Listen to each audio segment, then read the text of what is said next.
تیسرا سوال یہ ہے کہ نماز کے دوران فون بجنے لگے تو کیا کریں؟ کچھ نہ کریں، بج رہے تو بجنے دیں. بہت سے لوگ ایسے ہوتے ہیں کہ جو ہر فون بجنے والے فون کو نہیں اٹھاتے ہیں، تو ٹھیک ہے ابھی بھی نہ اٹھائیں. لیکن بہرحال اب سوال ان کا ہے کہ جی کیا کریں، یعنی فطری طور پر آیا ہم فون سن سکتے ہیں نہیں سن سکتے ہیں؟ دیکھیں اس حد تک تصرفات تو آپ کر سکتے ہیں کہ مثلا فرض کریں سامنے زمین پہ فون پڑا ہوا ہے، یا مثلا ساتھ ہی مثلا آپ یہاں کھڑی ہوئی ہیں ساتھ ہی پڑا ہوا ہے ٹیبل کے اوپر، تو آپ مثلا ہاتھ لمبا کر کے اٹھا لیں اور فون کاٹ دیں، یا فون آن کر دیں اور اپنی اس کو آواز سنا دیں کہ بھئی میں نماز پڑھ رہی ہوں. بالآخر اس قسم کی چیزوں میں اگر آپ کا قبلہ ڈسٹرب نہیں ہوتا، قبلے سے نہیں پھرتی، اور بہت اس کے اندر چلنے پھرنے والی کوئی کہانی نہیں ہے، آمنے سامنے اڑوس پڑوس میں پڑا ہے، تو اس حد تک تو کوئی حرج نہیں ہے، یہ کیا جا سکتا ہے. درست. اور یہ بھی کیا جا سکتا ہے کہ اس کو بجنے دیں تو بجتا رہے گا. لیکن سوال یہ ہے کہ آیا سنا جا سکتا ہے، بات چیت کی جا سکتی ہے؟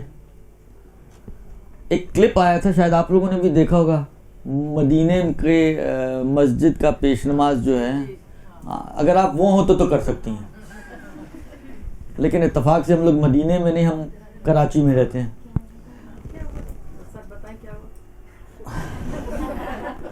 وہ ان کا بھی فون بج گیا نماز کے دوران، تو وہ نماز چھوڑ کے فون سننے کے لیے سائڈ میں چلے گئے تھے اور سب باقی انتظار کر رہے تھے ان کا. بہرحال دیکھیں اس میں جو مسئلہ آ سکتا ہے وہ یہ آ سکتا ہے کہ آیا بالآخر دیکھیں یہ کہ آپ بات بھی کریں اور آپ کی نماز بھی چلتی رہے، یہ دو کام تو ایک ساتھ نہیں ہو سکتے. یا نماز چلے گی یا فون چلے گا. فون چلے گا تو نماز آٹومیٹکلی، کیونکہ آپ بات کریں گی تو ٹوٹ جائے گی نماز، بیجا کلام ہو جائے گا، نماز ایسی باطل ہو جائے گی. تو یہ مسئلہ ڈیپینڈ کرتا ہے کہ آیا کن صورتوں میں نماز توڑی جا سکتی ہے. تو جو صورتیں فقہ نے بیان کی ہیں توضیح میں بھی یہ مسئلہ موجود ہے، آپ جا کے دیکھیے گا. آغا سیستانی یہ فرماتے ہیں کہ اگر کوئی ایسی چیز ہو دینی یا دنیاوی امور میں سے کہ جو آپ کے لیے اہمیت رکھتی ہو تو پھر آپ نماز توڑ سکتی ہیں. حالانکہ بعض اوقات یہ ہوتا ہے کہ مثلا فرض کریں کسی کو آپ اتنا حد سے زیادہ ٹریس آؤٹ کر رہی ہوں، آپ کا بہت اہم کام اس کے اوپر ڈیپینڈ کر رہا ہو، آپ فون کر کر کے تھک گئی، اس نے جواب نہیں دیا، ڈھونڈ کے رابطہ کر کے پیغامات بھجوا کے بالآخر آپ نماز کے لیے کھڑی ہوئی، اتفاق سے اسی کی کال آ گئی. درست. اب یہ کال آپ کے لیے مثلا ایک اہمیت رکھتی ہے تو آپ نماز توڑ سکتی ہیں، اس کی کال سن لیں اور پھر اس کے بعد آپ نماز دوبارہ کنٹینیو تو نہیں ہوگی لیکن دوبارہ سے نماز آپ کو پڑھنی پڑے گی. البتہ یہ اسی وقت ہو سکتا ہے کہ جب وقت نماز وسیع ہو. اگر آپ بالکل سورج کو پکڑ کے آپ نماز پڑھ رہی ہوں آخر وقت میں، تو پھر آپ کے پاس اتنی گنجائش تو نہیں ہے کہ توڑ کے باتیں کر کے اس کے بعد دوبارہ سے آپ نئی نماز وقت میں پڑھ سکیں، تو پھر تو جائز نہیں ہوگا.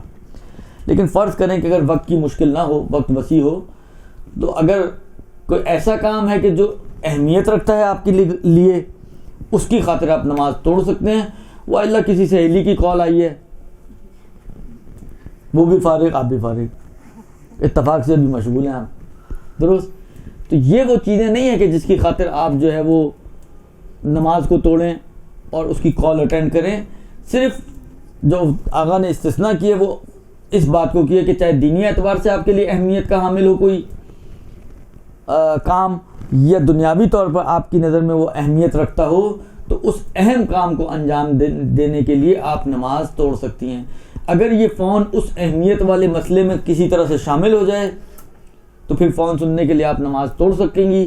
لیکن اگر وہ بڑی کوشش کرنے کے باوجود شامل نہ کر پائیں تو پھر نماز توڑنے کی اجازت نہیں ہوگی. پھر گھنٹی بج رہی ہے تو بجنے دیں، آپ اپنی نماز پوری کریں. برحمتك يا أرحم الراحمين وصلى الله على محمد وآله